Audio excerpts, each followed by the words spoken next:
Sa isang tahimik na kanto sa Maynila, kung saan ang araw-araw na buhay ay isang paulit-ulit na daloy ng ingay, trapiko, at pagmamadali, nakatira si Mang Kanor. Isang lumang apartment sa ikalawang palapag ng isang lumang gusali ang tinutuluyan niya, kasama ang kanyang asawang si Aling Marta at ang bunso nilang anak na si Biboy. Ang dalawa niyang panganay ay may kani-kaniya ng pamilya, kaya't silang tatlo na lang ang natira sa maliit nilang tahanan. Sa kabila ng kanyang edad na 63 taon, hindi pa rin siya tumitigil sa pagmamaneho ng taxi. Hindi ito dahil sa kawalan ng ibang pagkakakitaan, kundi dahil gusto niyang patuloy na kumita ng marangal at makatulong sa iba sa simpleng paraan na kaya niya. Kilala si Mang Kanor sa kanilang lugar bilang isang mabuting tao. Sa eskinita pa lang ng kanilang barangay, kapag may nasirang ilaw sa poste o may batang nadapa at nasugatan, siguradong isa siya sa mga unang aaksyon. Hindi na bago sa kanya ang makatanggap ng libreng kapeng iniinom niya tuwing umaga mula sa tindahan ni Aling Norma, o ang malugod na pagbati ng mga kapitbahay sa tuwing dadaan siya papuntang garahe kung saan nakaparada ang kanyang taxi. "Oh, Tatay Kanor, balik ka agad ha, magpapadala ako ng suman mamaya," sigaw ni Aling Norma habang naglilinis ng tindahan. Tumatango lang si Mang Kanor habang isinusuot ang kanyang lumang jacket. Maaga siyang lumalabas upang makahanap ng pasahero, at sa tuwing nagbibiyahe siya, may kakaiba siyang nararamdaman sa simpleng pagtulong sa ibang tao. Isang araw, habang bumabaybay siya sa isang mataong kalsada sa palengke, napansin niya ang isang matandang lalaki na tila hirap sa pagpapalit ng gulong ng kanyang lumang kariton. Sa paligid nito ay nagkalat ang mga mansanas, bayabas, at saging na nahulog mula sa kanyang paninda. Walang pag-aalinlangan, itinigil ni Mang Kanor ang kanyang taxi sa gilid ng kalsada, binuksan ang pinto, at lumapit sa matanda. "Aba tay, mukhang may problema kayo ah," bati niya, habang inaabot ang isang mansanas na nagpagulong-gulong sa kalsada. Napabuntong hininga ang matanda at umiling. "Pumutok itong gulong ng kariton ko, Hisyo. Hindi ko na yata kayang palitan," sagot nito, bakas ang pagod sa kanyang mukha. "Akong bahala dyan, tay," sagot ni Mang Kanor. Agad na lumuhod at hinila ang reserbang gulong na nakatali sa ilalim ng kariton.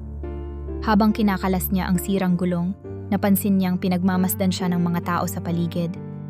Ang ilan sa kanila ay lumapit para tumulong na rin sa pagpulot ng mga nagkalat na prutas. Matapos ang halos 20 minutong pagpapalit ng gulong, napangiti si Mang Kanor at hinampas ng marahan ang gilid ng kariton. "Ayan tay, mas matibay pa sa bago," napaluha ang matanda sa tuwa. "Maraming salamat, Hiho. Kung hindi dahil sa'yo, hindi ko alam kung paano ko madadala tong paninda ko sa palengke." Tumango lang si Mang Kanor. "Wala yon tay. Basta sa susunod, siguraduhin niyong maayos ang gulong ha." Bago siya bumalik sa kanyang taxi, inabot ng matanda ang isang supot ng bayabas. "Para sa'yo, Hiho. Pasasalamat ko na rin." Ngumiti si Mang Kanor at tinanggap ito. "Salamat din tay. Ingat kayo ha." Pagpasok niya sa kanyang taxi, napangiti siya. Isang simpleng pagtulong lang, pero alam niyang malaking bagay iyon para sa matanda. Habang tinatahak niya ang daan, isang babaeng may kargang sanggol ang pumara sa kanya. Pagpasok nito, halatang balisa ang mukha ng babae. "Sa sampalok po, Manong," sabi nito habang inaalalayan ang anak niyang tila hindi mapakali. Tahimik lang ito sa buong biyahe, at nang makarating sila sa destinasyon, agad na hinanap ng babae ang kanyang pitaka. Bigla itong natigilan, bumagsak ang balikat, at nagsimulang magpanik. "Ay Diyos ko, nawawala ang pitaka ko." Napakamot ng ulo si Mang Kanor. "Nako, baka naiwan niyo sa bahay niyo, ma'am?" Napaluha ang babae sa kaba. "Hindi, sigurado akong nasa bag ko yon kanina. Nandun ang pera ko para sa gatas ng anak ko." Walang alinlangan, inabot ni Mang Kanor ang sariling bulsa at tinignan ang natirang kita niya sa buong umaga. May sapat pa siyang pangkain sa tanghalian, pero alam niyang mas nangangailangan ang babaeng ito. "Sige po ma'am, ako na muna ang bahala rito. Wala nang bayad," sabi niya. Ninisyan ang babae para kahit paano'y mapawi ang kaba nito. Nanlaki ang mata ng babae. "Ha? Hindi po, nakakahiya naman." Napangiti si Mang Kanor. Hindi matutumbasan ng pera ang seguridad ng inyong anak. Ingatan niyo siya, ha? Hindi napigilan ng babae ang mapaiyak. Maraming salamat po, Manong. Hindi ko po kayo malilimutan. Napangiti lang siya at pinaandar na muli ang kanyang taxi. Kahit pagod, may saya sa kanyang puso. Pagsapit ng hapon, habang naghihintay ng pasahero sa isang waiting shed, napansin niya ang isang binatilyong estudyante na mukhang nag-aalangan lumapit sa mga dumadaang sasakyan. May hawak itong bag at tila balisa. Binaba ni Mang Kanor ang bintana. "Ano, iho? Bakit nandito ka pa sa 10 oras ng gabi?" tanong niya. Nag-aalangan ang estudyante bago sumagot. "Manong, wala po akong pamasahe pa uwi. Naiwan ko po ang wallet ko sa school." Napailing si Mang Kanor. "Saan ka ba uuwi?" "Sa bikutan po," sagot ng binata, halatang nahihiya. "Pasok na, iho. Ihahatid kita." Nanlaki ang mata ng estudyante. "Pero po, wala po akong pambayad." "Eh ano ngayon? Ang hindi tumulong, yon ang masama," sagot ni Mang Kanor, nakangiti. Tahimik lang ang binata sa buong biyahe, ngunit bago bumaba, lumingon ito kay Mang Kanor. "Maraming salamat po. Balang araw, gagawin ko rin to para sa iba." Napangiti si Mang Kanor. "Ganun dapat. Mag-ingat ka, iho." Sa buong araw niyang pagmamaneho, marami siyang naihatid, marami siyang napasaya, at marami siyang natulungan. Hindi niya hinangad ang kapalit, hindi siya naghintay ng kahit anong gantimpala. Para kay Mang Kanor, ang kabutihang ginagawa ng isang tao ay hindi dapat minamadali, hindi dapat ipinagmamalaki, kundi kusang ginagawa dahil iyon ang tama. Hindi niya alam na sa mga susunod na araw, ang mismong pagiging matulungin niya ang maglalagay sa kanya sa pinakamalaking pagsubok ng kanyang buhay. Madilim na ang langit at ang mga ilaw mula sa mga poste ng kalsada ay kumikislap sa basang daan. Kakatapos lang umulan at sa kabila ng pagod, patuloy na nagmamaneho si Mang Kanor sa kahabaan ng Quezon Avenue. Sanay na siya sa gabi. Ito ang oras kung kailan mas tahimik ang lungsod, mas kaunti ang pasahero, pero mas marami ang kwentong nasasaksihan niya sa kalsada. Habang binabaybay niya ang isang bahaging hindi masyadong maliwanag, may napansin siyang figura sa gilid ng daan. Isang babae. Nanginginig ito, tila wala sa tamang ulirat, at sa mahinang liwanag ng poste, napansin niyang may dugo sa kanyang braso at damit. Halos madapa ito sa panghihina, nanginginig ang mga tuhod, at halos hindi na makatayo ng maayos. Agad siyang nagpreno at itinigil ang taxi sa tabi. Mabilis siyang bumaba, tinakbo ang babae, at bahagyang inalalayan ito. "Aba miss, ayos ka lang ba?" tanong niya, ngunit walang sagot. Malapitan, nakita niya ang takot sa mga mata ng babae. Malalim, parang nakatingin sa kawalan. Nanginginig ito hindi lang sa lamig, kundi sa takot. Napansin ni Mang Kanor na ang dugo sa kanyang damit ay hindi lang kaunting gasgas. May bahid ito ng isang bagay na mas malala. "Hija, anong nangyari sa'yo? Nasaan ka galing?" Muli niyang tanong, ngunit nanatili itong tahimik. Tiningnan niya ang paligid. Walang ibang tao sa kalsada, walang malapit na establishmento kung saan maaaring humingi ng tulong. Hindi niya kayang iwan ito roon. "Sige na, Hija, sumakay ka na sa taxi ko. Ihahatid kita kung saan mo gusto." Alok niya, at dahan-dahang tinulungan ang babae papasok sa sasakyan. Nang makaupo ito sa likuran, napansin niyang mahigpit nitong hinahawakan ang sariling braso, tila pinipigilan ang pagdaloy ng dugo mula sa isang sugat. Nakapikit ang mga mata nito, pero halatang alerto, handang tumakbo anumang oras. Muli siyang sumilip sa salamin at nagtanong, "Miss, saan kita ihahatid?" Sa unang pagkakataon, nagtaas ito ng tingin. Nanginginig ang labi ng babae, pero mahina niyang ibinulong ang isang address sa isang village sa Pasig. Mabilis na isinalang ni Mang Kanor ang makina at pinaandar ang taxi. Habang bumibiyahe, sinulyapan niya sa rearview mirror ang babae. Hindi pa rin ito nagsasalita. Pilit niyang inaaninag ang itsura nito. Maputi, may mahabang buhok, at may suot na pulang bestida na bahagyang natakpan ng dugo. Bata pa ito, siguro nasa 22 o 25 taong gulang lamang. Ang isang kamay nito ay mahigpit na nakapulupot sa kanyang sarili, parang sinusubukang protektahan ang sarili mula sa isang hindi nakikitang panganib. Hindi kita pipilitin magsalita, Hija, pero kung may problema ka, makakatulong tayo sa pulisya. Mahina niyang sabi, pero nanatiling tahimik ang babae. Hindi na siya nagpilit. Sa bawat pagliko ng taxi, lalo siyang nakumbinsing may mali sa sitwasyon. Sino ba ang babaeng ito? Ano ang nangyari sa kanya? Sino ang dahilan kung bakit siya duguan at takot na takot? Matapos ang halos 20 minutong biyahe, nakarating sila sa address na ibinigay ng babae. Isang malaking bahay sa isang tahimik na village. Mula sa labas, mukhang maayos at marangal ang bahay, pero napansin ni Mang Kanor na wala man lang nakabukas na ilaw sa loob. Tumingin ang babae sa kanya at sa unang pagkakataon, nagsalita ito ng malinaw. Salamat. Bago pa man makasagot si Mang Kanor, agad itong bumaba, halos pasuray-suray papunta sa gate.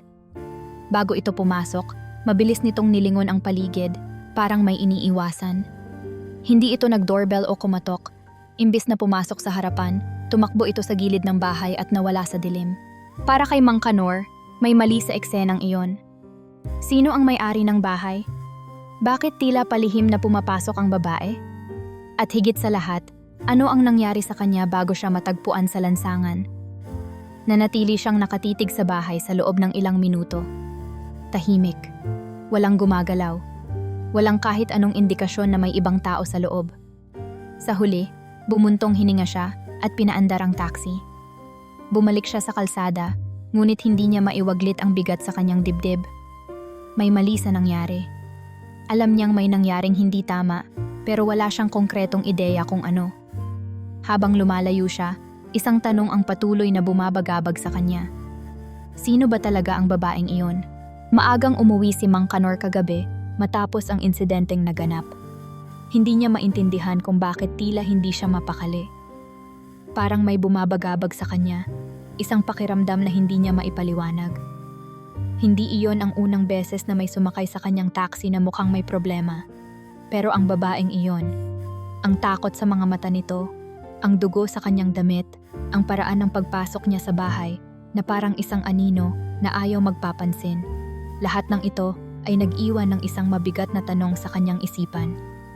Ngayon, umagang-umaga pa lang, nasa hapagkainan na siya kasama ang kanyang asawang si Marta at ang bunso nilang anak na si Biboy. Habang kumakain ng sinangag at tinapang bangus, abala si Biboy sa panonood ng balita sa telebisyon. Pa, grabe itong balita. May nawawala raw na babae, anak ng mayamang negosyante. Biglang sabi ni Biboy habang nakatutok ang mata sa TV. Agad na napatingin si Mang Kanor sa screen. Isang litrato ng isang pamilyar na mukha ang lumitaw. Napasinghap siya. Siya yun, mahina niyang bulong. Sa TV, isang babaeng reporter ang nagsasalita. Patuloy pa rin ang paghahanap kay Angela Montemayor, ang anak ng negosyanteng si Enrique Montemayor. Ayon sa pamilya, huli siyang nakita kahapon ng gabi at hindi na nakauwi sa kanilang tahanan. Hindi rin sumasagot ang kanyang cellphone at wala ring makapagbigay ng impormasyon kung nasaan siya ngayon. Ayon sa ilang saksi, may posibilidad na may kinalaman ang isang grupo ng kriminal sa kanyang pagkawala. Humihingi ng tulong ang pamilya Montemayor sa sino mang may impormasyon ukol sa kanyang kinaroroonan. Dinig na dinig ni Mang Kanor ang tunog ng tinidor ni Marta na nalaglag sa plato. Napatingin ito sa kanya, halatang nag-aalala. Kanor, hindi ba siya yung babae kagabi? Hindi sumagot si Mang Kanor. Nanginginig ang kanyang kamay habang hawak ang kutsara. Hindi maaaring magkamali ang kanyang mga mata. Ang babaeng pinasakay niya, ang babaeng duguan at takot na takot. Siya ang hinahanap ngayon ng buong lungsod. Napalunok siya at pinilit linawin ang kanyang isipan. Nang gabing iyon, hindi man nagsalita si Angela, malinaw sa kanyang kilos na ayaw nitong mahuli. Ngunit kung siya si Angela Montemayor, bakit hindi niya agad hinanap ang tulong ng pulis? At higit sa lahat, bakit siya pumunta sa address na ibinigay niya kay Mang Kanor? Dito na nagsimulang dumaloy ang malamig na kaba sa kanyang dibdib. Kanor, anong balak mo? Tanong ni Marta, halatang nag-aalala. Napaisip siya. Hindi siya makakapayag na manahimik lang.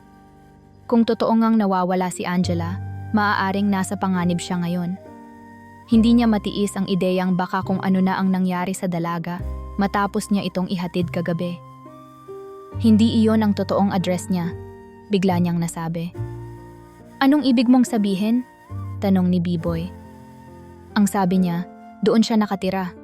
Pero nung ihatid ko siya, halata namang hindi siya doon talaga nakatira. Hindi siya pumasok sa pinto. Dumaan siya sa gilid ng bahay parang palihim. Natahimik si Marta, kahit si B-Boy ay napaisip. Hindi mapakali si Mang Kanor. Alam niyang dapat siyang may gawin. Hindi siya makakapayag na manatili lang sa bahay at magbulag-bulagan sa nangyari. Itinulak niya ang upuan at tumayo. Pupuntahan ko yung bahay na yon. Nagulat si Marta. Kanor, sigurado ka? Baka mapahamak ka. Baka nga, sagot niya. Pero paano kung kailangan niya ng tulong? Kung ako lang ang nakakaalam na andun siya, dapat may gumawa ng paraan para siguraduhin na ligtas siya. Walang nagawa si Marta kundi ang sumuko sa desisyon ng kanyang asawa. Kinuha ni Mang Kanor ang kanyang susi at lumabas ng bahay. Habang minamaneho niya ang taxi papunta sa lugar kung saan niya dinala si Angela kagabi, unti-unting bumibigat ang kanyang dibdib. Ano nga ba talaga ang nangyari sa dalaga? At kung totoo ngang may kinalaman ang isang grupo ng kriminal sa pagkawala niya, sino ang nasa bahay na iyon? Hindi niya alam kung ano ang naghihintay sa kanya sa bahay na iyon, pero isa lang ang sigurado siya. Hindi niya basta na lang hahayaang manatili siyang tahimik kung may isang taong nangangailangan ng tulong. Sa buong biyahe, hindi maialis ni Mang Kanor ang bigat sa kanyang dibdib. Habang tinatahak niya ang daan patungo sa address na ibinigay ng babae kagabi, iniisip niya kung ano ang maaaring naganap pagkatapos niyang umalis. May pakiramdam siyang may mali, pero hindi niya matukoy kung ano.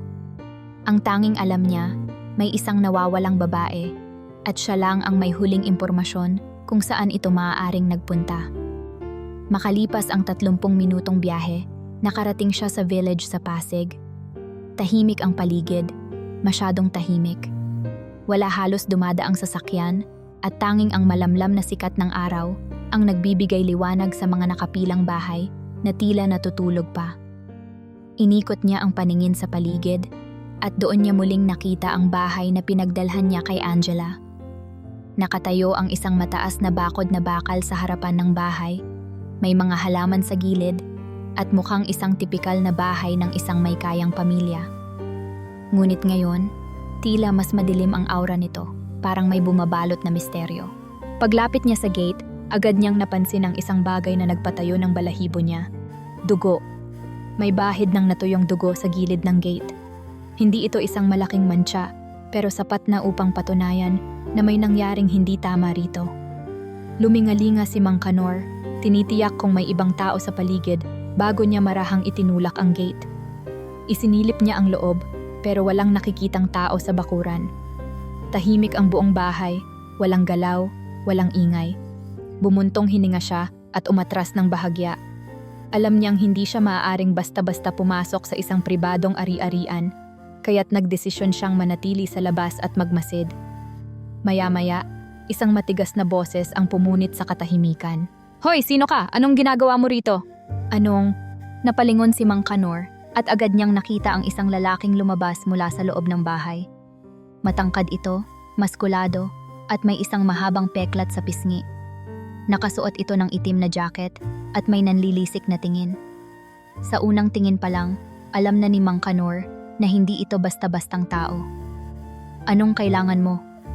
Muling tanong ng lalaki, mas matigas na ang tono. Nagpigil si Mang Kanor ng kaba at pinilit panatilihin ang kalmado niyang itsura. Naghatid kasi ako rito kagabi. Gusto ko lang sanang tiyakin kung maayos na ang babaeng isinakay ko, si Angela Montemayor. Naningkit ang mata ng lalaki. Walang Angela dito. Nagkakamali ka ng bahay. Napakunot ang noo ni Mang Kanor. Hindi siya maaaring magkamali ng lugar. Sinubukan niyang ngumiti at magpanggap na walang alam. Ganun ba? Pasensya na. Siguro nga nagkamali ako ng alala. Tumangulang ang lalaki, pero hindi inalis ang titig sa kanya. Wala ka nang ibang dapat gawin dito. Umalis ka na. Alam ni Mang Kanor na hindi na siya dapat magtagal, kaya tumango siya at dahan-dahang lumayo. Pero bago siya tuluyang makalabas ng village, huminto siya sa isang sulok kung saan tanaw pa rin ang bahay. Doon niya napansin ang isang bagay na lalong nagpatibay ng kanyang hinala. Sa isang maliit na siwang sa kortina ng isang bintana sa ikalawang palapag, may isang figura siyang nasilayan. Isang babae. Nakasilip ito sa kanya, pero bago pa niya maaninag ng maayos ang muka, bigla nitong isinara ang kortina na parang natakot na mahuli. Kumalabog ang dibdib ni Mang Kanor. Alam niyang may nangyayaring hindi tama. Habang papalayo si Mang Kanor mula sa bahay na iyon, pakiramdam niya ay may mabigat na bato sa kanyang dibdib. Alam niyang hindi pangkaraniwan ang nangyari. Ang dugo sa gate, ang lalaking may peklat na mukhang may itinatago, at ang aninong nakita niyang saglit na sumilip mula sa bintana. Lahat ng ito ay nagpapatunay na may mali sa loob ng bahay na iyon. Hindi niya alam kung paano niya sisimulan ang investigasyon, pero isang bagay lang ang malinaw. Hindi siya pwedeng manahimik. Sa unang pagkakataon sa kanyang buhay, napagpasyahan niyang lumapit sa pulisya upang iulat ang kanyang nakita. Pagdating niya sa istasyon, isang mabigat na pakiramdam ang bumungad sa kanya, ang pag-aalinlangan ng mga pulis sa kanyang kwento. Manong, so sinasabi niyo pong may nakita kayong babaeng duguan kagabi, pero hindi niya sinabi ang pangalan niya? Tanong ng isang batang pulis habang nakakunot noo. Oo, pero ngayon sigurado na ako. Siya si Angela Montemayor. Siya yung nasa balita na nawawala. Dinala ko siya sa isang bahay sa Pasig, pero hindi iyon ang totoong address niya. Paliwanag ni Mang Kanor, pilit na nagpapaliwanag. Nagkatinginan ang mga pulis. Manong, pasensya na ha, pero kung walang matibay na ebidensya, mahirap mag-akusa ng kung ano-ano. May mga ganitong kaso dati na maling hinala lang. Wala ho ba kayong litrato man lang ng babae o ng bahay? Napakamot ng ulo si Mang Kanor. Alam niyang wala siyang konkretong ebidensya at wala rin siyang litrato o anumang bagay na magpapatunay sa kanyang kwento. Manong, kung may matibay kayong ebidensya, saka kayo bumalik, sabi ng pulis bago ibinalik ang tingin sa kanyang papel. Napabuntong hininga si Mang Kanor. Alam niyang hindi siya makakakuha ng tulong sa pulisya sa ngayon. Pero hindi ibig sabihin noon na titigil siya. Maya-maya, naalala niya ang isang taong maaaring makatulong sa kanya, si Bernie. Si Bernie ay isang dating pulis, retirado na, pero may malalim na koneksyon pa rin sa mundo ng investigasyon. Alam niyang kung may isang taong makakakuha ng impormasyon tungkol kay Angela, si Bernie iyon. Dali-dali siyang nagmaneho papunta sa isang lumang karinderya sa may stand mesa, kung saan madalas nakatambay si Bernie. Pagdating niya roon, nakita niya itong nakaupo sa isang sulok, nagkakape at naninigarilyo. Kanor, ang aga mo ah, bati ni Bernie nang makita siya. Mukhang may dinadala ka na namang problema. Hindi ito basta problema, Bernie. Seryosong sagot ni Mang Kanor habang umupo sa tapat nito. Kailangan ko ng tulong mo. Napakunot noo si Bernie. Ano yan? May nakita ka na namang pulubi sa kalsada at gusto mong ipahanap ang pamilya niya? Biro nito, pero nang makita ang seryosong mukha ni Mang Kanor, agad itong tumigil. Angela Montemayor, yung anak ng negosyanteng nawawala sa balita. Sinakyan niya ang taxi ko kagabi. Duguan siya, takot na takot. Binigay niya sa akin ang isang address, pero hindi niya pinalabas na doon siya nakatira. Nang bumalik ako kanina, may bakas ng dugo sa gate. At may isang lalaking may peklat sa muka na mukhang may tinatago. Napatigil si Bernie at seryosong tumingin sa kanya. Tangina, Kanor, alam mo bang ilang araw nang may mga chismis na may sindikatong sumusunod kay Angela? Nanlaki ang mata ni Mang Kanor. Ano? Tumango si Bernie at inilabas ang kanyang cellphone. Narinig ko to mula sa isang kakilala ko sa Intel. May mga hindi kilalang tao raw na palaging nakabantay sa paligid ng bahay ng mga Montemayor nitong mga nakaraang linggo. May theory sila na may plano talagang dumukot sa kanya. Pero walang konkretong ebidensya. Napabuntong hininga si Mang Kanor. Ngayon mas lalo siyang naliwanagan. Ang babaeng sakay ng taxi niya ay matagal ng target ng isang sindikato. At malamang, nasa panganib pa rin siya hanggang ngayon. Dapat tayong makausap ang pamilya niya, sabi ni Mang Kanor. Makalipas ang isang oras, narating nila ni Bernie ang mansyon ng mga Montemayor sa isang eksklusibong village sa Quezon City. Malaki ang bahay, may malawak na bakuran, at halatang hindi basta-basta napapasok ng kung sino-sino. Pagbukas ng gate, sinalubong sila ng isang matandang lalaking mukhang may mataas na posisyon sa bahay. "Sino po sila?" tanong nito. Nagpakilala si Bernie bilang dating pulis at ipinaliwanag na may mahahalagang impormasyon si Mang Kanor tungkol kay Angela. Matapos ang kaunting diskusyon, pinapasok sila sa loob. Sa loob ng mansyon, lumabas mula sa isang silid ang isang matangkad at may edad ng lalaki, si Enrique Montemayor, ang ama ni Angela. Kitang-kita sa mukha nito ang stress at pagod. Halata rin ang pamumugto ng kanyang mga mata, tanda ng halos walang tulog na paghahanap sa anak. "Anong alam niyo tungkol sa anak ko?" Matigas na tanong nito. Diretsong sinabi ni Mang Kanor ang buong kwento, kung paano niya nakita si Angela, kung paano niya ito isinakay sa taxi, at kung saan niya ito dinala. Nang matapos siyang magsalita, nanlaki ang mga mata ng matandang negosyante. "Diyos ko!" bulong nito. Agad siyang lumingon sa kanyang mayordoma. "May natanggap ba tayong tawag kanina?" Tumango ang matandang mayordoma. "Opo, sir. May ransom demand na po." Nanlaki ang mata ni Mang Kanor. "Ano?" Tumango si Enrique at sumandal sa kanyang upuan, tila biglang pinanghinaan ng loob. "Nagpadala ng tawag ang mga kidnapper kanina. Humihingi sila ng 30 milyong piso kapalit ng anak ko." Muling lumingon si Mang Kanor kay Bernie. Alam nilang mas lumalala ang sitwasyon. Hindi lang simpleng pagkawala ang nangyari. Isang planadong pagdukot ito. At ang mas masama pa, hindi nila alam kung talagang buhay pa si Angela. Ngunit may isang bagay na malinaw kay Mang Kanor. Hindi siya titigil hanggat hindi niya nalalaman ang katotohanan. Pagkatapos ng matinding pag-uusap sa pamilya Montemayor, hindi pa rin mapakali si Mang Kanor. Hindi niya kayang isantabi ang natuklasan niya. Si Angela ay dinukot ng isang sindikato at ang lalaking may peklat na nakita niya sa bahay sa Pasig ay may kinalaman dito. Hindi siya pulis, hindi siya investigador, pero alam niyang hindi siya maaaring manatiling tahimik habang may isang inosenteng buhay ang nasa panganib. Maya-maya, habang nag-uusap sila ni Bernie sa labas ng mansyon, tumunog ang cellphone ng dating pulis. Agad nitong sinagot ang tawag at sa boses pa lang, alam na ni Mang Kanor na seryoso ang pinag-uusapan. "Sigurado ka?" bulong ni Bernie sa kabilang linya. "Sige, ipasa mo sa akin ang file." Pagkababa ng tawag, hinarap nito si Mang Kanor.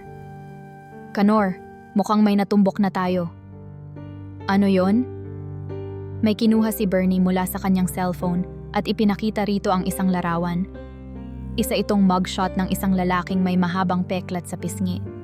"Siya yun," bulong ni Mang Kanor, nanlaki ang mga mata. "Ramon Salazar," sabi ni Bernie. "Notorious na kidnapper. Matagal nang hinahanap ng pulisya pero palaging nakakalusot.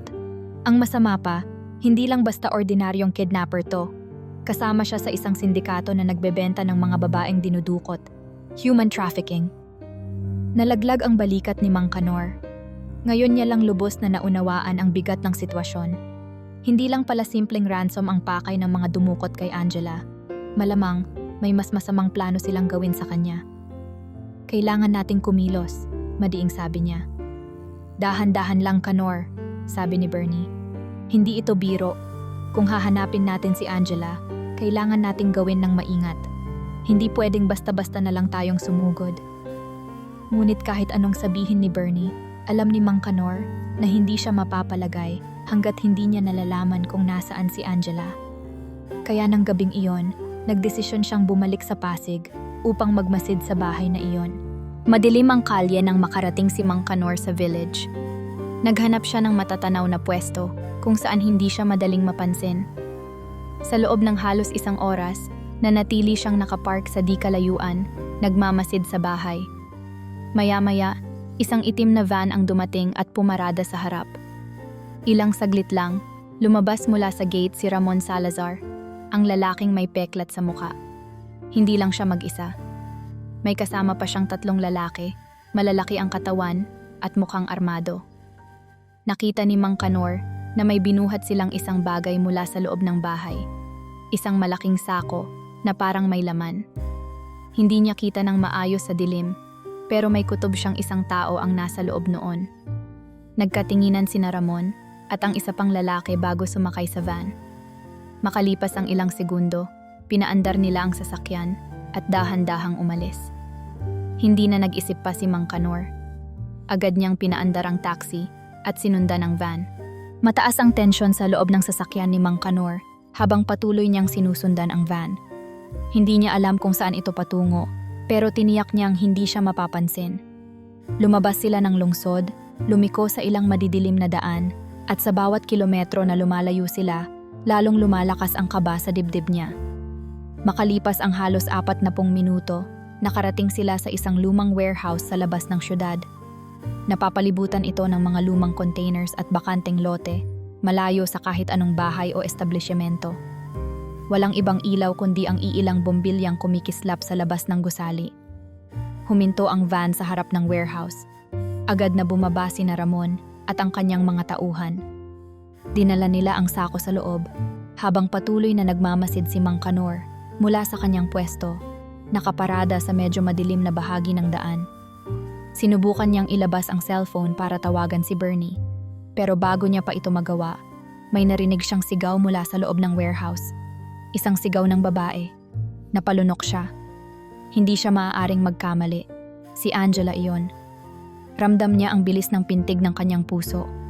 Alam niyang delikado ang sitwasyong ito, pero hindi niya kayang umurong. Kailangang may gumawa ng paraan.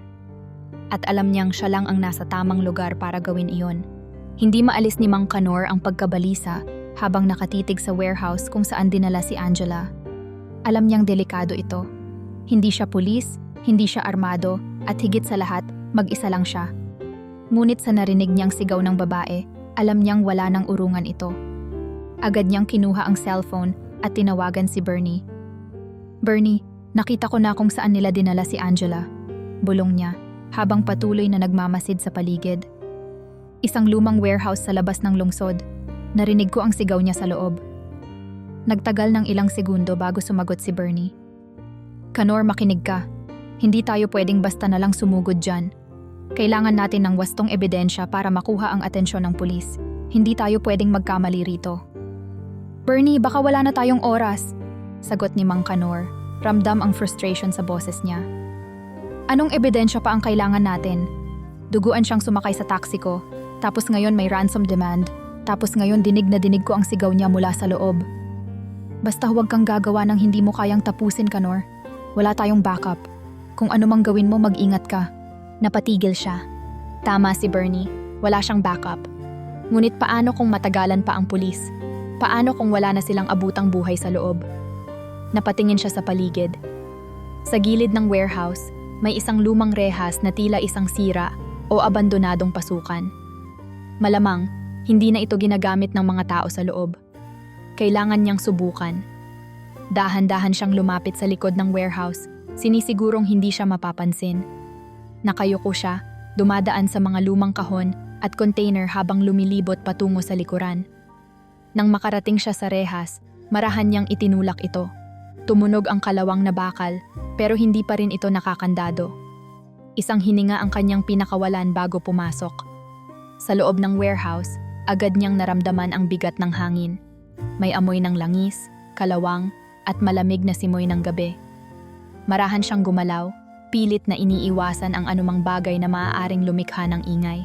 Maya-maya, narinig niyang muli ang isang mahinang pag-iyak. Dahan-dahan siyang gumapang papunta sa pinagmulan ng tunog. Sa isang madilim na sulok ng warehouse, nakita niya si Angela. Nakagapos ang mga kamay at paa, may piring sa mata, at nanginginig sa takot. Ang kanyang pulang bestida ay natuyuan na ng dugo sa gilid, at halatang hindi pa rin siya nakakatanggap ng anumang tulong mula sa kanyang mga dumukot. Napalunok si Mang Kanor. Alam niyang kailangan niyang kumilos ng mabilis. Lumapit siya ng dahan-dahan, lumuhod sa tabi ni Angela, at tinanggal ang piring sa kanyang mata. Napabalikwas ito at muntik nang mapasigaw, pero mabilis na tinakpan ni Mang Kanor ang kanyang bibig. "Shh! Ako to. Huwag kang maingay," bulong niya. Nanlaki ang mata ni Angela nang makilala siya. Kitang-kita ang gulat at pag-asa sa kanyang mukha. "Mang Kanor, tulungan niyo ako!" Humihikbing bulong nito. Akong bahala, hindi kita iiwan. Agad niyang kinalas ang lubid sa kamay ni Angela, pero mahigpit ang pagkakatali nito. Kinuha niya ang maliit na kutsilyong palagi niyang dala para sa emergencies at sinimulang putulin ang tali. Maya-maya, may narinig siyang yabag. Natigilan siya. May paparating. Mabilis siyang gumapang pabalik sa likod ng isang tambak ng lumang kahon. Hinihila si Angela upang maitago ito. Sakto lang, pagkalipas ng ilang segundo, bumukas ang isang pintuan at pumasok ang isang lalaking may hawak na flashlight. Si Ramon Salazar. Mukhang tahimik ka ngayon, Angela. Malamig na sabi nito. Gusto mo bang lumaban ulit, ha?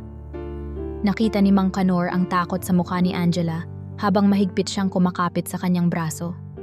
Ramdam na ramdam niya ang panginginig ng katawan nito. Pakiusap. Mahina at nanginginig na sabi ni Angela. Pauwiin niyo na ako. Hindi niyo kailangan gawin to. Tumawa si Ramon. Hija, hindi mo pa naiintindihan. Hindi lang ransom ang gusto namin. May ibang plano pa para sa'yo. Dahil sa galit sa narinig, halos mapalabas na si Mang Kanor mula sa kanyang taguan, pero nag-ingat siya. Hindi siya pwedeng sumugod ng walang plano. Rinig niya ang tunog ng sapatos ni Ramon habang naglakad ito palapit kay Angela. Muli niyang inilawan ang mukha ng dalaga gamit ang flashlight. Huwag kang mag-alala, bukas tapos na to. Isa ka na lang sa mga babaeng wala ng kalayaan. Tumalikod si Ramon at lumabas muli ng warehouse. Nang marinig nilang sumara ang pinto, agad na nagpadalos-dalos si Mang Kanor. Kailangan nating makaalis dito, sabi niya kay Angela. Ngayon na. Pero bago niya pa maputol ang huling tali sa mga paa ng dalaga, may isang matinis na tunog silang narinig. Klang! May isang kahon ang bumagsak mula sa tapat nila. Napahawak si Mang Kanor sa dibdib niya. Biglang bumukas muli ang pinto. Huwag kayong gagalaw. Tumayo sa harapan nila ang isa pang lalaki, may hawak na baril at nakangisi. Natagpuan na sila. Napatigil si Mang Kanor sa kanyang ginagawa nang makita ang lalaking may hawak na baril sa harapan nila. Mabilis siyang itinulak si Angela pabalik sa sulok, iniisip kung paano sila makakatakas. Ngumisi ang lalaki, itinapat ang baril kay Mang Kanor. Mukhang may daga tayong pumasok sa lungga, anito. Maya-maya pa, sumulpot si Ramon Salazar, nakahalokip-kip, at mukhang hindi nagulat sa kanyang nakita. Alam mo, matanda, hindi ko inasahan na ang isang taxi driver ang magiging sagabal sa operasyon namin. Hindi umimik si Mang Kanor. Alam niyang kahit anong gawin niyang paliwanag, wala siyang kalaban-laban kung hindi siya mag-iingat. Tumingin si Ramon kay Angela. At ikaw? Talagang sinuswerte ka, ha? Palagi kang may anghel de la guardia. Pero sa pagkakataong ito, wala nang makakapagligtas sa'yo.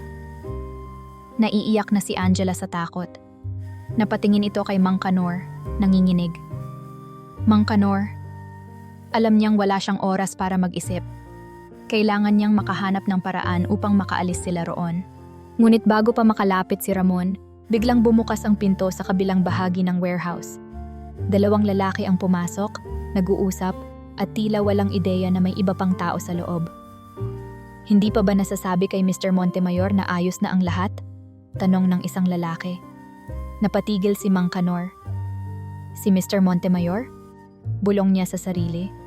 Tumawa ang isa pang lalaki.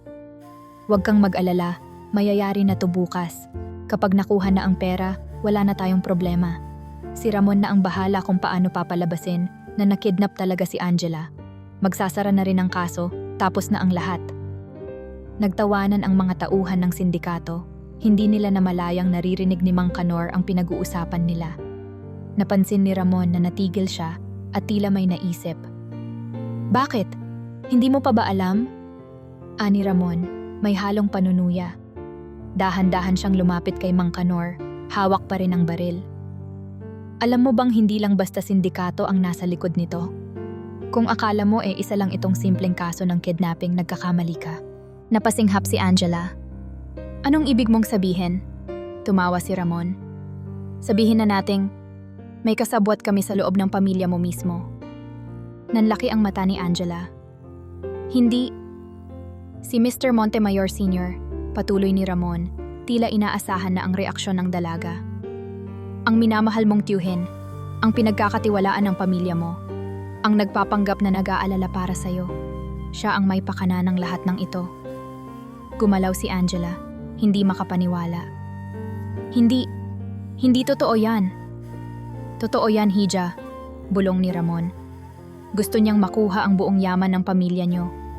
Sa oras na mawala ka, sa kanya mapupunta ang negosyo ng tatay mo. Pinaplano na niya ito noon pa, at ngayon, halos nasa kamay na niya ang tagumpay. Muntik nang mapaupo si Angela. Hindi siya makapaniwala. Ang kanyang sariling tiyuhin. Siya ang may kagagawa ng lahat ng ito. Si Mang Kanor naman ay tahimik lang, pero sa loob-loob niya, nag-iinit ang kanyang dugo. Hindi lang pala basta ransom ang habol ng mga kriminal na ito. Isang mas malaking kasakiman ang nasa likod ng lahat. Hindi ka na makakalabas dito ng buhay, sabi ni Ramon, nakangisi. At kahit sumigaw ka pa, walang makakarinig sa'yo. Kailangan nilang makaalis. Dahan-dahang sumulyap si Mang Kanor sa paligid, hinahanap ang kahit anong pwedeng gamitin para makalikha ng kaguluhan. Nakita niya ang ilang mga tambak na bakal sa gilid, may mga kahunding nakasalansan. Huminga siya ng malalim, lumingon kay Angela. "Huwag kang matakot," mahinang bulong niya. "Aalis tayo dito." Sa isang iglap, bago pa makapag-react si Ramon at ang kanyang mga tauhan, sinipa ni Mang Kanor ang isang lumang kahoy sa gilid ng kanyang kinatatayuan. Crash! Bumagsak ang isang malaking kahon, tumama sa isang drum ng langis, at lumikha ng ingay na pumuno sa warehouse.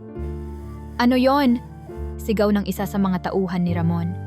Ginamit ni Mang Kanor ang pagkakataon. Agad niyang hinila si Angela palabas mula sa kanyang pagkakagapos at itinulak ito patungo sa isang madilim na bahagi ng warehouse. "Habulin sila!" Sigaw ni Ramon.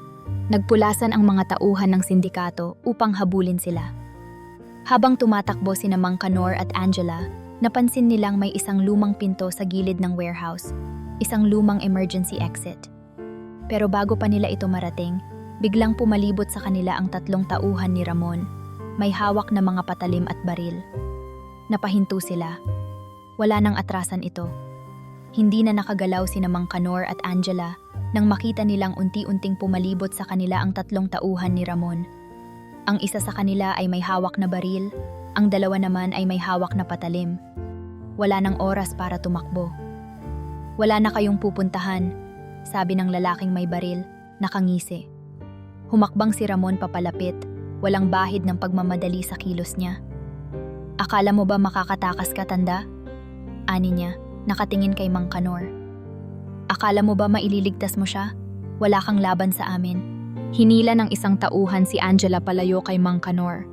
"Wag! Bitawan niyo ako!" Nagpupumiglas ang dalaga, pero masyado siyang mahina sa ngayon. Hinawakan naman ng isa pang lalaki si Mang Kanor sa braso at tinulak ito pababa. "Diyan ka lang, matanda," anito, sabay malakas na suntok sa kanyang tagiliran. Napadaing si Mang Kanor at napaluhod sa sahig. Nanginginig sa galit, sinubukan niyang tumayo, pero agad siyang tinutukan ng baril sa ulo. "Isang maling galaw mo, tatapusin na kita ngayon," malamig na banta ng lalaki. Maya-maya, narinig niya ang tinig ni Ramon, mababa at puno ng kasiyahan. "Dalhin sila sa loob. Mas maganda kung hindi natin sila papatayin agad. Maghihintay tayo ng huling utos mula sa taas." Hindi sila makapalag nang puwersahan silang hinila patungo sa isang maliit na silid sa likod ng warehouse. Wala itong bintana, tanging isang lumang ilaw lamang sa kisame ang nagbibigay ng liwanag. Inilak nila ang pinto at iniwan silang dalawa roon.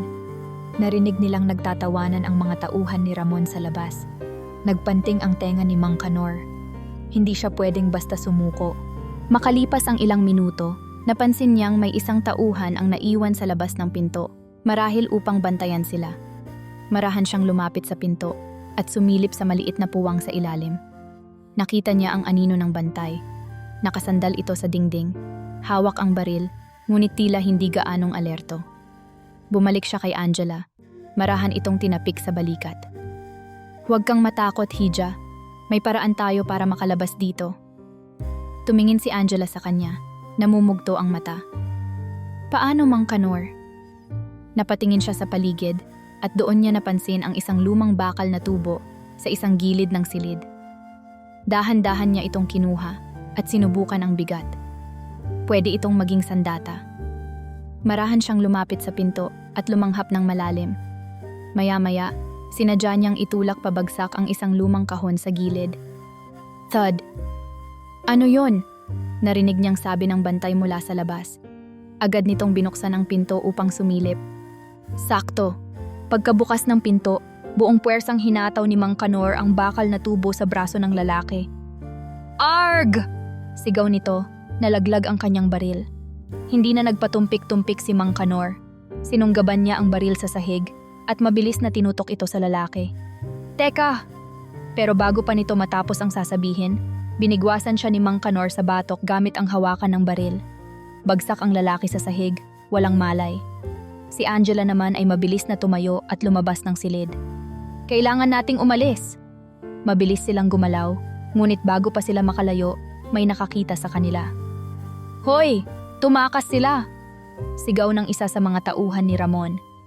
Napamura si Mang Kanor at hinila si Angela papunta sa isang direksyon, pero hinarangan sila ng isa pang tauhan ni Ramon na may hawak na patalim. Walang nagawa si Mang Kanor kundi ipangtapat ang bakal na tubo. Nagsimula ang laban. Hindi sanay sa away si Mang Kanor, pero alam niyang wala siyang ibang pagpipilian. Iwinasiwas niya ang tubo sa tauhan ni Ramon, pero mabilis itong nakaiwas. Nagpakawala ito ng saksak papunta sa kanya, pero sa huling segundo, nagawang umiwas ni Mang Kanor at sinipa ang lalaki sa tuhod. Nabuwal ito at bago pa ito makagalaw, hinampas niya ito sa batok gamit ang tubo. Bagsak ito sa sahig, wala na ring malay. Angela, tumakbo ka na palabas. Pero bago pa matapos ni Mang Kanor ang sasabihin, narinig nilang bumukas ang malalaking pinto ng warehouse. Dumagundong ang boses ni Ramon. Tanggi na! Hulihin sila! Sa isang iglap, may narinig silang malalakas na yabag. Paparating ang mas marami pang tauhan ni Ramon. Tumingin si Mang Kanor kay Angela. Wala na silang oras. Alam niyang kahit anong gawin niya, hindi na nila kakayaning lumaban sa dami ng mga kalaban. Maya-maya, may isang bagay siyang napansin sa labas ng warehouse. Isang pulang ilaw, kumikislap sa dilim. Blag! Biglang may sumabog sa may harap ng warehouse. Nakita ni Mang Kanor ang pagkalat ng usok sa paligid at narinig ang isang boses mula sa labas. Pulis to! Huwag kayong gagalaw! Napaluhod si Angela sa gulat, habang si Mang Kanor ay nanlaki ang mga mata. Dumating si Bernie kasama ang mga pulis. Sa isang iglap, nagkaroon ng matinding putukan. Narinig nilang nagsigawan ang mga tauhan ni Ramon, nagkandara pang tumakbo sa iba't ibang direksyon. Lumapit si Bernie kasama ang isang pangkat ng SWAT, agad na pumasok sa loob ng warehouse. Huli na kayo mga hinayupak! Sigaw ni Bernie, tinutukan ng baril si Ramon. Nakita ni Mang Kanor kung paano sinubukan ni Ramon na tumakas, pero bago pa ito makatakbo, tinamaan ito ng isang bala sa binti. Arg! Napasigaw ito at bumagsak sa sahig. Isa-isa nang hinuli ng pulisya ang mga natitirang tauhan ni Ramon. Nang makita ni Angela na tapos na ang lahat, bigla siyang bumagsak sa sahig at napahagulgol. Lumusob si Bernie papunta kay Mang Kanor. Tangina Kanor, sabi ko sa'yo maghintay ka. Napangiti si Mang Kanor, humihingal. Pasensya ka na Bernie, hindi ako sanay maghintay kapag may nangangailangan ng tulong. Napailing si Bernie, pero sa loob-loob niya, humanga siya sa ginawa ng kaibigan. Maya-maya, lumapit ang isang pulis at lumingon kay Angela. Miss Montemayor, ligtas na po kayo. Hindi mapigilan ni Angela ang maiyak habang niyakap ang sarili. Nailigtas na siya. Pero hindi pa tapos ang lahat. Dahil isang mas malaking kasamaan ang kailangang mahuli, ang mismong utak ng lahat ng ito. Nagkalat ang mga tauhan ng pulisya sa loob at labas ng warehouse. Ang ilan ay inaalalayan si Angela papunta sa isang ligtas na lugar, habang ang iba naman ay nagtatali ng posas sa mga nahuling tauhan ni Ramon Salazar. Ang buong operasyon ay isang matagumpay na pagsalakay, pero may isang bagay na hindi pa tapos, ang utak ng lahat ng ito.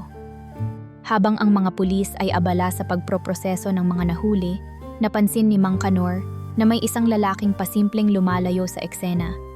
Matanda na ito, nakasuot ng mamahaling coat at pamilyar ang tindig.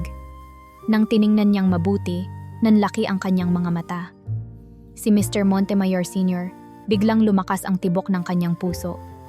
Tama ang hinala niya. Hindi lang basta sindikato ang may pakana ng lahat ng ito.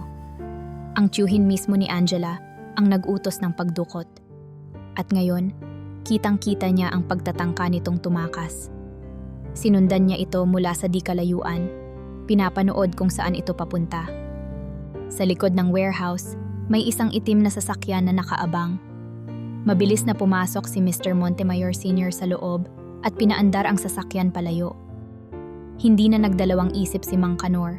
Sumakay siya sa kanyang taxi at hinabol ang sasakyan.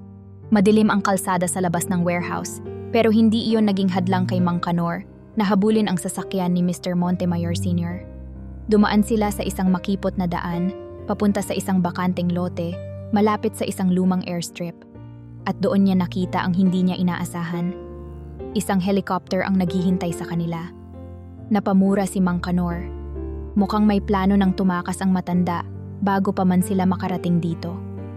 Huminto ang sasakyan at agad na bumaba si Mr. Montemayor Sr.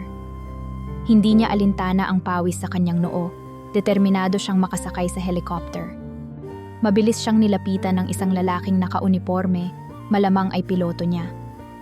"Aalis na tayo, sir. Wala na silang magagawa." Ngunit bago pa siya makasakay, isang malakas na busina ang pumunit sa katahimikan. "Beep! Beep!" Ang taxi ni Mang Kanor. Bumaba siya, humihingal, at itinuro si Mr. Montemayor Sr. "Huwag kang gagalaw," sigaw niya. Napalingon ang matanda, halatang nagulat. "Anong ginagawa mo rito? Hindi mo ako mapipigilan, tanda." "Subukan mo lang," sagot ni Mang Kanor. Ngunit bago pa man makalapit si Mr. Montemayor Sr. sa helicopter, dumating ang mga sasakyan ng pulisya, kasama si Bernie at ilang SWAT officers. "Blag!" Bumukas ang pinto ng isang police mobile at bumaba si Angela, kasama ang dalawang pulis. Galit at puot ang nasa kanyang mukha habang nakatitig sa kanyang tiyuhin. Dahan-dahang umatras si Mr. Montemayor Sr. Napapaligiran na siya. Alam niyang wala na siyang kawala. "Ano to?" sigaw niya, pilit na nagpapanggap na walang alam. "Hindi ko alam ang sinasabi niyo. Ako ang biktima rito." Muling humakbang si Angela, hindi na napigilang umiyak sa sobrang galit. "Bakit mo ako ipinakidnap?"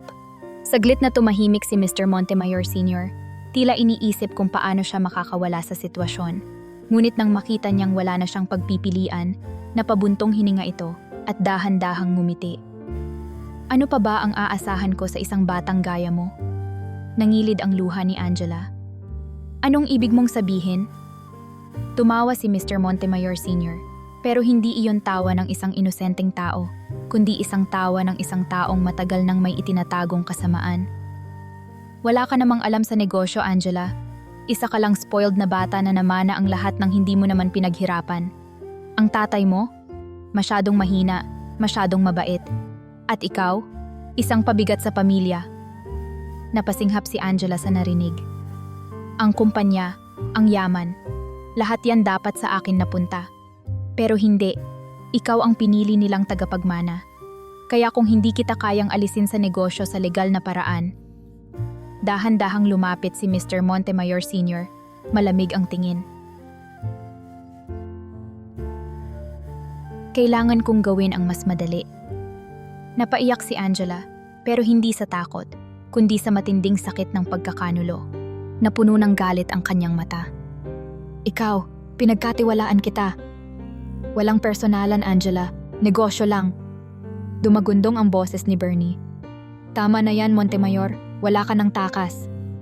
Lumapit ang mga pulis at agad na tinulak si Mr. Montemayor Sr. pababa, piniringan at itinali ang kanyang mga kamay gamit ang posas. "Tangina nyo! Wala kayong ebidensya!" sigaw nito, nagpupumiglas. Humakbang si Angela palapit, lumuluha pa rin pero may determinasyon sa kanyang mukha. "Huwag kang mag-alala, Tito. Mas marami pang ebidensya ang lalabas laban sa'yo." Nang marinig iyon, tuluyang nawala ang yabang ni Mr. Montemayor Sr. Alam niyang tapos na ang laro. Habang ikinakarga na sa sasakyan ng pulis si Mr. Montemayor Sr., tumingin si Angela kay Mang Kanor.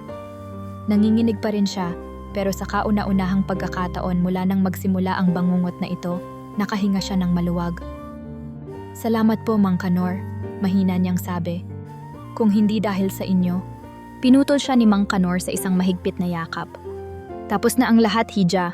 Ligtas ka na." Habang unti-unting nauubos ang sigaw ni Mr. Montemayor Sr., habang nilalayo siya ng pulis, alam ni Mang Kanor na nagtagumpay sila.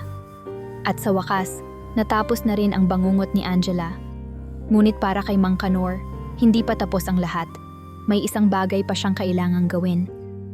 Ang makita kung paano magpapasalamat ang pamilya ni Angela at kung paano magbabago ang kanilang buhay matapos ang gabing ito. Makalipas ang 2 araw matapos ang matagumpay na pagsagip kay Angela, muling bumalik sa normal ang buhay ni Mang Kanor. O kahit papaano, sinubukan niyang bumalik sa kanyang nakasanayang pamumuhay. Ngunit hindi iyon naging madali, lalo na't halos lahat ng taong nakakasalubong niya ay bumabati sa kanya, nag-aabot ng pasasalamat, o di kaya'y tinatanong kung paano niya nagawang isalba ang isang tagapagmana ng isang malaking negosyante mula sa kamay ng mga kriminal. Sa buong bansa, naging headline ang balita. Taxi driver bayani, iligtas ang nawawalang tagapagmana ng pamilyang Montemayor. Isang ordinaryong manggagawa, nilampasan ang pulis sa pagsagip kay Angela Montemayor. Hero taxi driver, pinaparangalan ng Maynila. Hindi akalain ni Mang Kanor na magkakaroon ng ganitong epekto ang kanyang ginawa. Para sa kanya, simpleng tulong lang iyon. Isang responsibilidad na hindi niya kayang talikuran. Pero para sa maraming tao, isang hindi matatawarang kabayanihan ang ginawa niya. Sa araw na iyon, inimbitahan siya ng pamilya Montemayor sa kanilang mansyon para sa isang espesyal na pagtitipon. Sa kabila ng kanyang pag-aalinlangan, hindi siya sanay sa ganitong mga engrandeng pagtitipon. Hindi niya natanggihan ang imbitasyon. Pagdating niya roon, sinalubong siya ng mismong Ginoo Enrique Montemayor, ang ama ni Angela. Nakasuot ito ng isang maayos na Amerikana, pero sa likod ng formal na pananamit ay bakas ang pagpapakumbaba sa kanyang mukha. "Mang Kanor," sabi nito habang mahigpit na kinamayan siya, "wala akong sapat na salita para ipahayag ang pasasalamat ng aming pamilya. Kung hindi dahil sa iyo, hindi na namin alam kung ano ang maaaring nangyari kay Angela." Saglit niyang nilingon si Angela, na nakatayo sa tabi ng kanyang ama, nakangiti sa kanya ng buong pasasalamat. "Kung hindi dahil sa inyo, baka hindi na ako nakauwi ng buhay."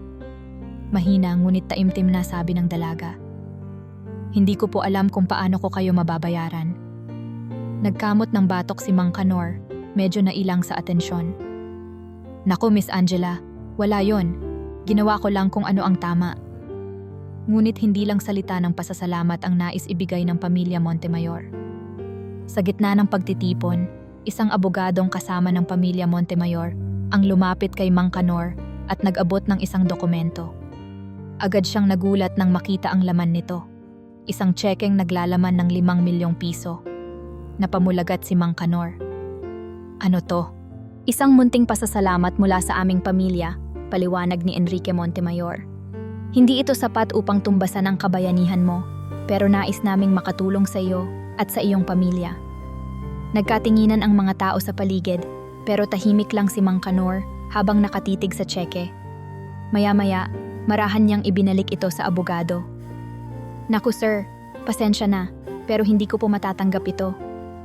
Nanlaki ang mata ng ilang bisita sa loob ng mansyon, pati na rin ang pamilya Montemayor. "Bakit?" tanong ni Angela. "Ginawa ko to dahil gusto kong tumulong, hindi para sa gantimpala," sagot ni Mang Kanor. "Ang perang yan, hindi ko naman kailangan ng 5 milyon para mabuhay ng maayos. Ang importante lang sa akin, ligtas kayo." Natahimik ang lahat. Si Enrique Montemayor mismo ay tila hindi makapaniwala sa narinig. Sino pa ba ang tatanggi sa 5 milyong piso? Ngunit hindi doon nagtapos ang pasasalamat ng pamilya Montemayor. "Kung ganon," sabi ni Enrique, "may isang bagay na gusto pa rin naming ibigay sa iyo. Sana tanggapin mo ito." May isang lalaking lumapit, may hawak na susi. Nang iniabot ito kay Mang Kanor, Nagulat siya nang makita kung para saan iyon. Isang bagong taxi. Isang regalo mula sa aming pamilya, sabi ni Angela. Para hindi mo na kailangang magmaneho ng lumang sasakyan. Hindi napigilan ni Mang Kanor ang mapangiti. Isang bagong taxi? Hindi ito isang simpleng bagay, pero mas praktikal ito kaysa sa 5 milyong pisong hindi niya kayang tanggapin. Napatingin siya kay Angela, saka kay Ginoo Montemayor. Alam niyang hindi ito simpleng regalo. Isa itong tunay na tanda ng pagpapahalaga at pasasalamat. Kaya, sa pagkakataong ito, tinanggap niya ang susi. Mukhang wala akong magagawa ha? Natatawang sabi niya. Maraming salamat po. Sa kanyang pag-uwi, sinalubong siya ng kanyang pamilya. Si Aling Marta, ang kanyang asawa, at ang bunso nilang anak na si Biboy. Pagpasok pa lang niya ng bahay, nagsisigawan na ang mga kapitbahay. Si Tatay Kanor, artista na, sigaw ng isang tindera sa kanto. Bayani ng bayan, sabi ng isa pa. Natatawa na lang siya habang niyayakap siya ni Marta. Kanor, hindi ko alam kung matutuwa ako o matatakot sa'yo. Butit nakabalik ka ng maayos. Si Biboy naman ay labis ang saya. Pa, ikaw ang bida sa lahat ng news. Grabe, ikaw ang hero taxi driver. Napakamot ng ulo si Mang Kanor. Naku, hindi naman. Ginawa ko lang kung ano ang dapat. Pero kahit anong sabihin niya, isang bagay ang malinaw. Ipinagmamalaki siya ng kanyang pamilya. At sa kabila ng lahat ng nangyari, hindi niya kailanman inasahan na ang isang simpleng taxi driver na tulad niya ay magiging bayani sa mata ng marami. Sa kanyang puso, alam niyang hindi pera o papuri ang tunay na gantimpala, kundi ang buhay na nailigtas niya at ang pamilyang nananatiling buo dahil dito. Ngunit ang tanong ngayon, ano na ang susunod para kay Mang Kanor? Makalipas ang ilang linggo matapos ang nakakagimbal na insidente, unti-unting bumalik sa normal ang buhay ni Mang Kanor. Ngunit kahit na ang pang-araw-araw niyang rutina ay bumalik sa dati, gumigising ng maaga, naghahanda ng almusal kasama si Aling Marta, at pumapasada ng taxi, may isang bagay na nagbago. Sa tuwing siya ay dadaan sa palengke, may mga taong kumakaway sa kanya. Kapag may bumabang pasahero, may ilan pang nag-aabot ng kaunting tip o simpleng, "Salamat Tatay Kanor." Maging sa eskinita kung saan siya madalas nagpaparada, may mga batang sumisigaw ng, "Si Tatay Kanor, ang bayani ng Maynila." Hindi siya sanay sa ganitong atensyon. Para sa kanya, ginawa lang niya ang dapat gawin. Ngunit hindi maitatangging mas maraming tao ngayon ang bumibilib sa kanya. Hindi lang bilang isang taxi driver, kundi bilang isang taong handang tumulong sa kahit sino, kahit gaano pa kapanganib ang sitwasyon. Isang hapon, habang nagpapahinga sa isang waiting shed, tumunog ang kanyang cellphone. Nang tingnan niya kung sino ang tumatawag, agad siyang napangiti. Si Angela Montemayor. Sinagot niya ang tawag. Angela, Hija, kamusta ka na? Narinig niya ang malambing na tawa ng dalaga mula sa kabilang linya. Mabuti naman po ako, Mang Kanor. Gusto ko lang pong magpasalamat ulit sa lahat ng ginawa niyo para sa akin. Hindi ko po makakalimutan ang kabutihang ipinakita niyo. Sus Mario Sep, Hija, ilang beses mo na akong pinasalamatan. Ayos lang yon. Ang mahalaga, ligtas ka. Tumahimik saglit si Angela bago muling nagsalita. Alam niyo po, Mang Kanor, napagdesisyunan kong umalis ng bansa. Gusto kong magsimula ulit. Malayo sa sakit na iniwan ng nangyari rito. Napabuntong hininga si Mang Kanor. Alam niyang kahit ligtas na si Angela, hindi ganun kadali ang pagbawi mula sa isang trahedya. Hindi lang pisikal na sugat ang iniwan nito, kundi pati na rin sa kanyang puso at isipan. Tama yan, Hija, sabi niya, puno ng pangunawa. Minsan kailangang lumayo para mas makahanap ng panibagong simula. Oo nga po, Mang Kanor, sagot ni Angela. Pero sana po, kahit nasaan man ako, tandaan niyo na may isa kayong anak-anakan na nagpapasalamat sa inyo habang buhay. Napangiti si Mang Kanor. Naku, Hija, kahit kailan, nandito lang ako. Kahit nasaan ka pa, siguraduhin mong alagaan mo ang sarili mo, ha? Promise po, Mang Kanor. At sa huling beses, nagpasalamat si Angela bago tuluyang tinapos ang tawag. Hindi lang si Angela ang may bagong simula, pati na rin si Bernie. Isang gabi, Nakatanggap si Mang Kanor ng tawag mula sa kaibigan. Hoy Kanor, na-promote ako pare. Talaga? Naku, congrats Bernie. Sagot ni Mang Kanor, masaya para sa matagal ng kaibigan. Dahil doon sa operasyon natin pare, ang taas ng nakuha kong commendation, na-assign na ako sa mas mataas na pwesto sa Central Headquarters. Napangiti si Mang Kanor. Alam niyang si Bernie ang isa sa mga dahilan kung bakit natapos ng maayos ang kaso ni Angela. Kung hindi niya sineryoso ang impormasyong dala ni Mang Kanor, baka hindi nila naabutan sina Ramon Salazar at ang mga kasabwat nito. Hindi mo naman ako makakalimutan pag nasa mataas ka na, no? Pabirong sabi niya. Nakakatawa ka talaga, Kanor. Kahit kailan, hindi kita makakalimutan. Saludo ako sa iyo, pare. Hindi ka pulis, pero ang puso mo, mas matapang pa sa karamihan sa amin. Napailing si Mang Kanor. Ewan ko ba, Bernie? Parang sa dami ng napasukan kong delikadong sitwasyon, baka dapat nagpulis na lang ako, ano? Nagtawanan sila bago tuluyang nagpaalam. Habang nakaupo sa gilid ng kanyang taxi, malalim na napaisip si Mang Kanor. Marami siyang natutunan sa lahat ng nangyari.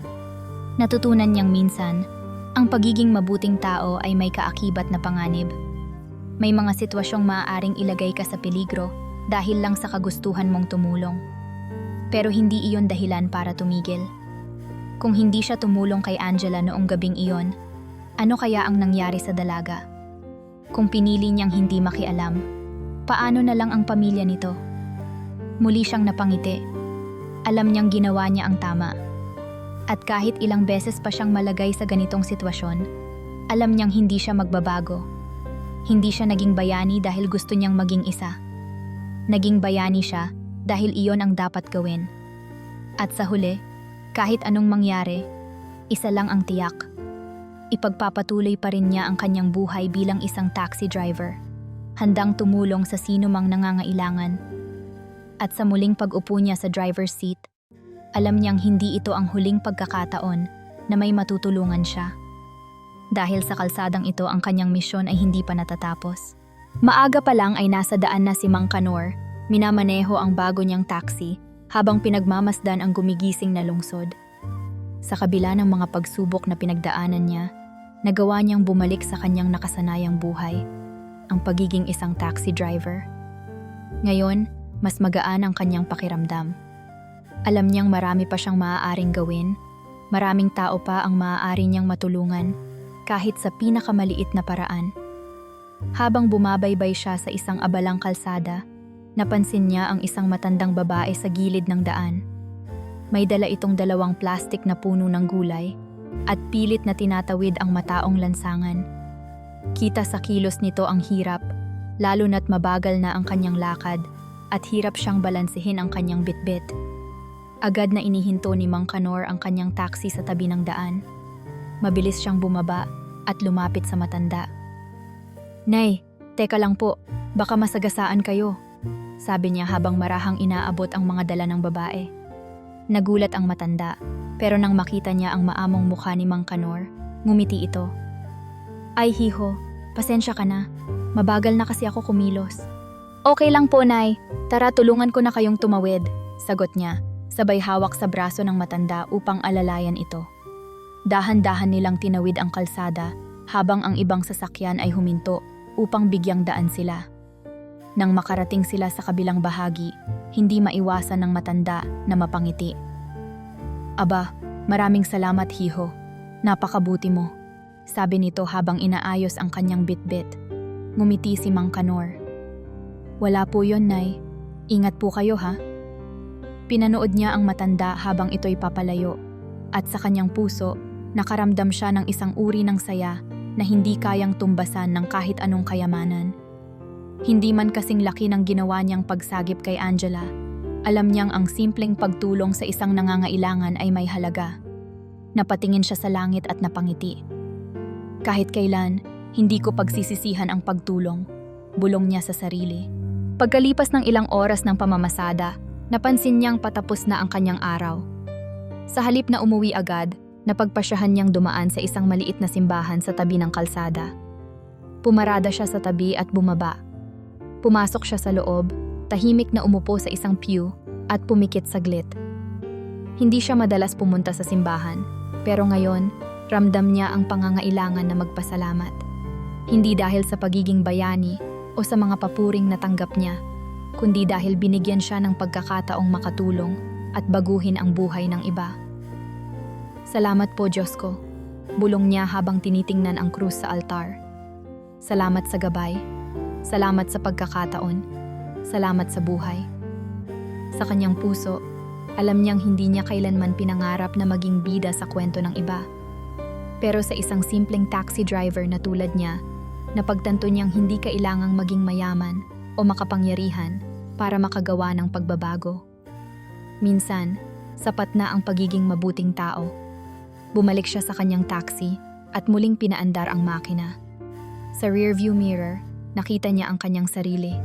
May ilang puting buhok, may ilang kulubot sa muka, pero may isang bagay na hindi nagbago. Ang puso niya. At habang binabaybay niya ang kalsada, alam niyang marami pang pagkakataon para tumulong. Dahil kahit isang simpleng taxi driver, kayang magbago ng buhay ng iba.